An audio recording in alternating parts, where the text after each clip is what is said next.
Victor Nguta aida machorwa mwana wake anonzi Panasha. Victor achitaura pamberi pedare renyu akati Blessing Blouse akaitisa Panasha pamwiri ipapo pane 4 months. Akaramba akati anoda mwana chete kwete mai.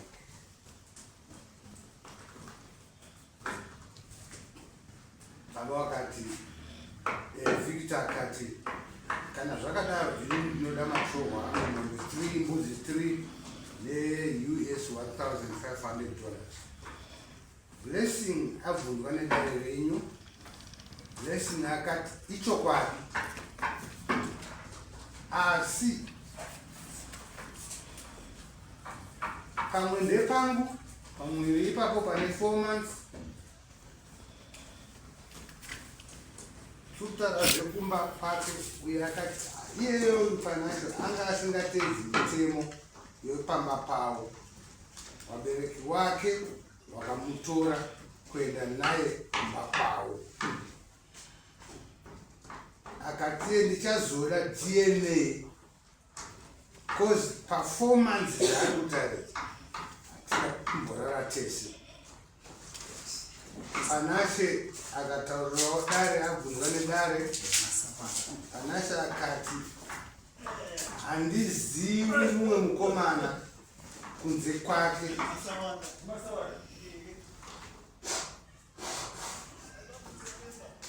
Aisataura neni,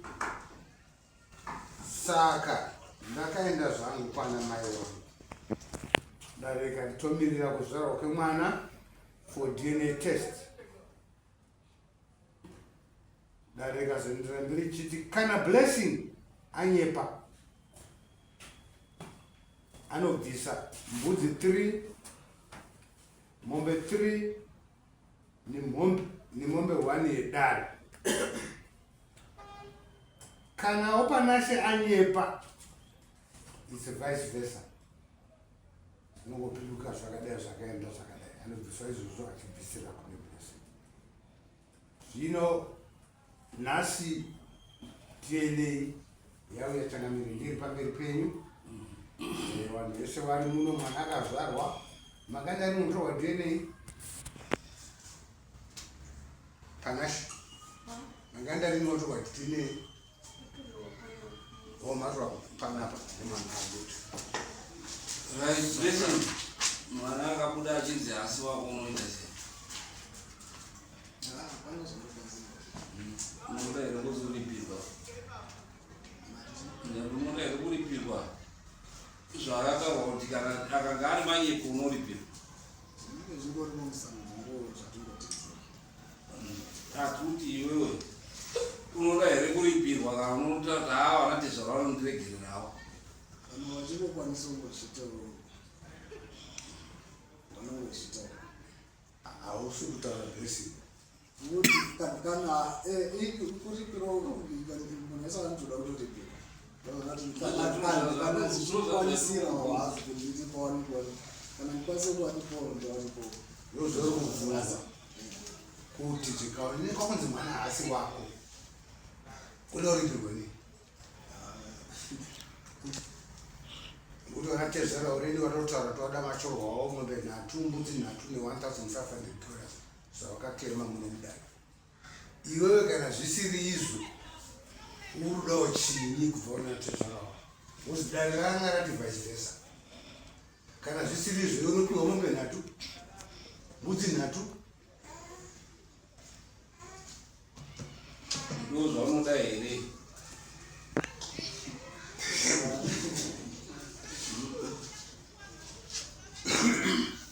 Okay, toti mwana ndewako unoita sei? totongosvika kuti ndozvitongori Unofara here unodii? kutofara kuzi ndozvitongori. Right, regai tiwerenga vanatezvana zikazi mwana asiri wa blessing unoita sei?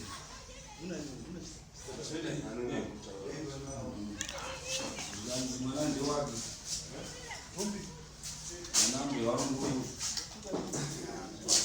right lingaitwerenge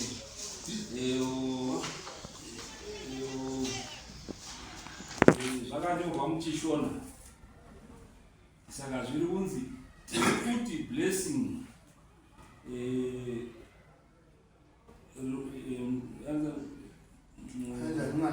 mulauzi blessing mulauzi ari rimwe racho rinonzi ari riwanga rinonzi ari riwanga ndiye muridzi wemwana uyu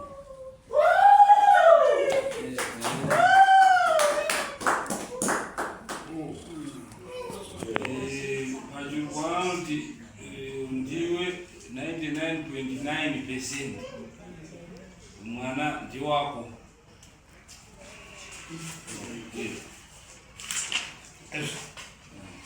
Combination uchini bado ndokufara. Uye. Kwa mwana wake uizo.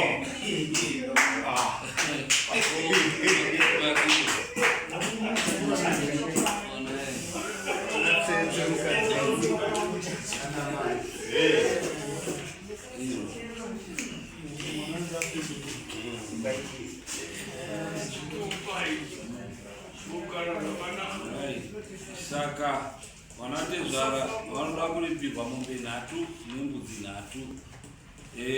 Kana wazoda mukadzi wako uchizoenda vanozondochaja, havachabvisi mombe yamai, yababa, yedanga, havachabvisi, vanenge vakuzobvisa zvimwe zverora. Asi zvemadamages vakubvisa izvozvo. Kana asi kuchengeta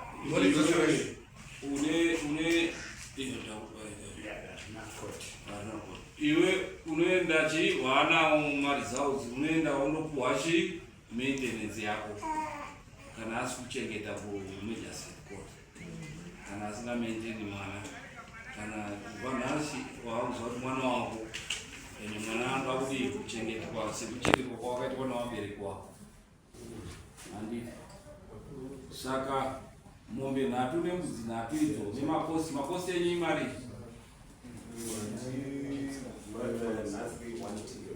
hanzi 110 nemakosi yandora unoda here amwana wako asati atorwa kapenzeri ndakafanana nene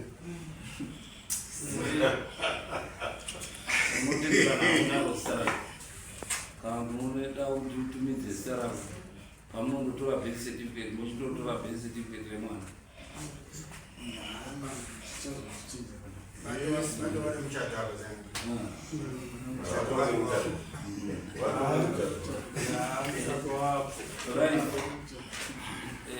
Unobvisa rini mombe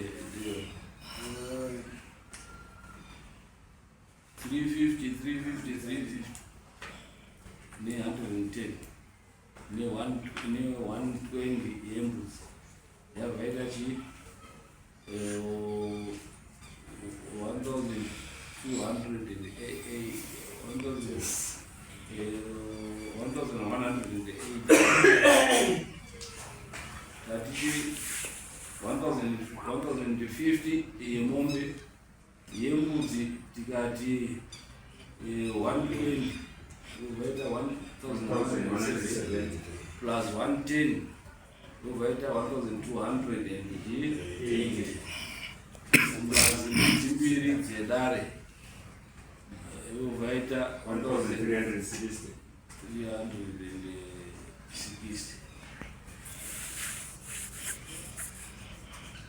Right. Nobadala sei.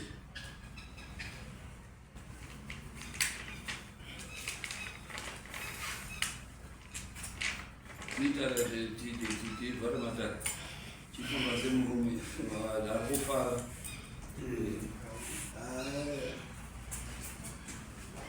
Mari yacho nengume period yacho.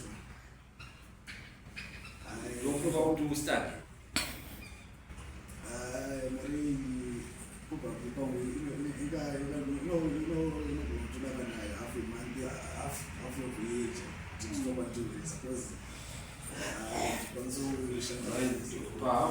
totaura kuti isusu tatichi 1260 divided by 3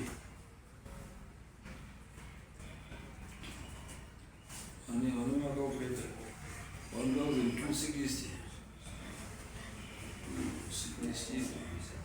divided by 3 which is 420. Right, every 2 months unobvisa 420 420 420. Tongoti every month unobvisa 210 every month 210 utanga mwedzi uno watopera kuti muna May, June, July, August opedza 2 4 6 muna October opedza. And every month kwa May. Netseweko zvakanaka here. Netseweko zvakanaka here. 210 by 6 months.